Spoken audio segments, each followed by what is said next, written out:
What's up, ladies and gentlemen? Today we are going to be talking about Vulcan Bridge.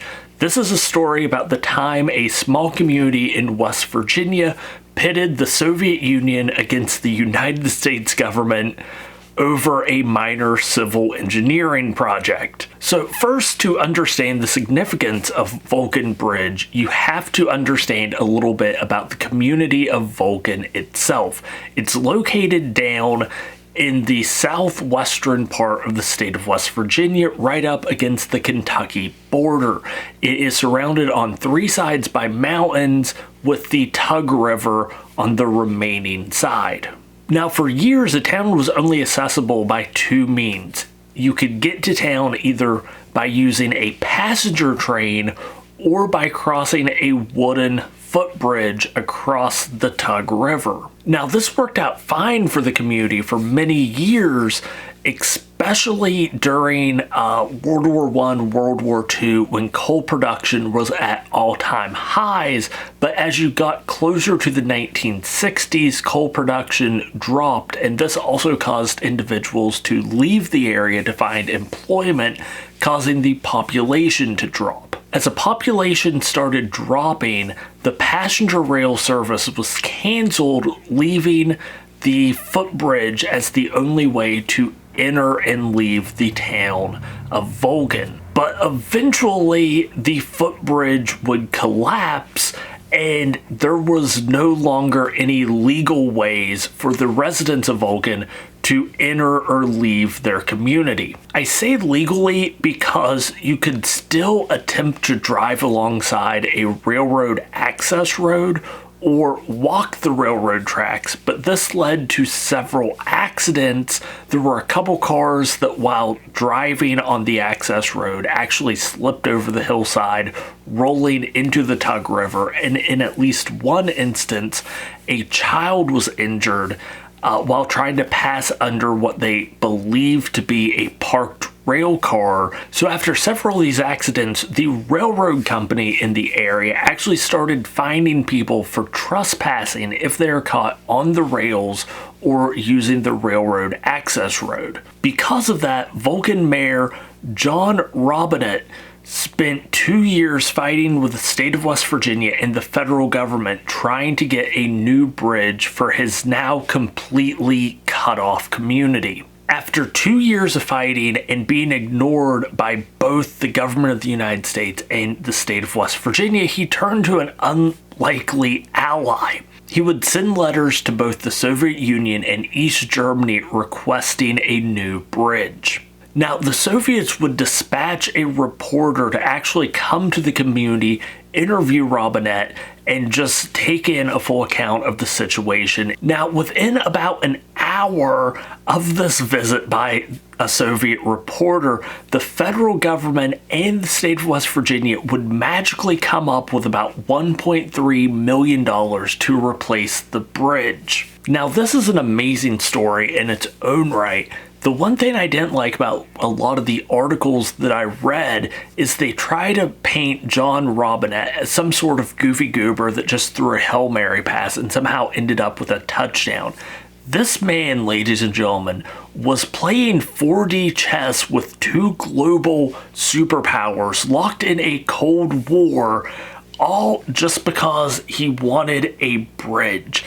And this isn't even the most insane thing someone from Mingo County has done. You see, the town of Vulcan in the 1970s was only about 9 miles and about 50 years separated from the Battle of Matewan. I know many of you have never heard of the Battle of Matewan, but the short version of it goes like so. On the morning of May 19th, 1920, detectives, and by detectives I mean strike-breaking mercenaries of the Baldwin Felts Agency, were evicting Union coal miners from company housing in the town of Matewan in Mingo County, West Virginia. It was standard practice at the time that any miners who joined a union were to be fired on the spot. The issue is the vast majority of miners in this community lived in company housing. So if you no longer worked for the company, you were immediately evicted from company-owned housing. Now you might be thinking, yeah, these miners are now unemployed and homeless, but they can at least travel to the next town over, maybe get another job. But that's not the case because many of these miners were paid in scrip. Scrip is an unofficial currency that is only redeemable at the company store. Every town and every coal company had their own type of scrip, so even if you're able to make it to the next town over, your currency would be absolutely useless. So these individuals who were now unemployed, homeless, and essentially broke really were left with absolutely no options. To make matters worse, after a couple skirmishes in between locals and mine guards, the Stone Mountain Coal Company had brought in the Baldwin Felts, an infamous company of mercenaries that saw themselves as above the law to do the evictions. Around 5 o'clock, the detectives made their way to the train station in Matewan, where they were intercepted by Matewan Police Chief Sid Hatfield, who had warrants from the Mingo Sheriff to arrest the detectives. The detectives had warrants of their own that they claimed gave them the right to arrest Sid Hatfield. It should also be noted that unbeknown to the detectives, many of the people that they had evicted that day had kind of just started meandering around near the train station, most of them with firearms. You can probably see where this is going. While no one is sure who fired the first shot, by the time the dust settled, 7 of the 13 Baldwin Felts detectives that had entered Matewan that morning would be leaving in pine boxes. On the town side, the mayor of Matewan and 2 miners were killed in the skirmish. 2 of the detectives killed were Lee and Albert Felts, who were brothers of one of the organization's original founders. The Battle of Matewan would kick off a series of events that would eventually lead to the assassination of Sid Hatfield, which was a major catalyst in what would lead up to the Battle of Blair Mountain, one of the largest battles on American soil since the end of the American Civil War. And the Battle of Blair Mountain was a major disgrace to both the state of West Virginia and the federal government because, for years to come, they would slander the miners that took place in the conflict and really try to paint them in a negative light when the vast majority of it was just because the state and federal government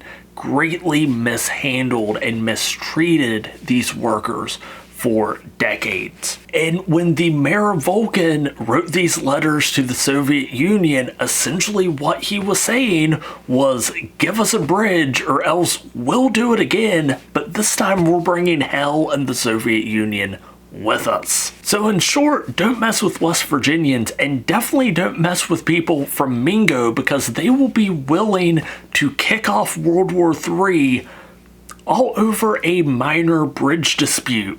If you like this video, go check out some of my other ones, subscribe to the channel, let me know if there's any West Virginia events, individuals, or places you would like to see me talk about or visit in the future. Until next time, don't forget to stay wild, stay wonderful, and I'll talk to you later.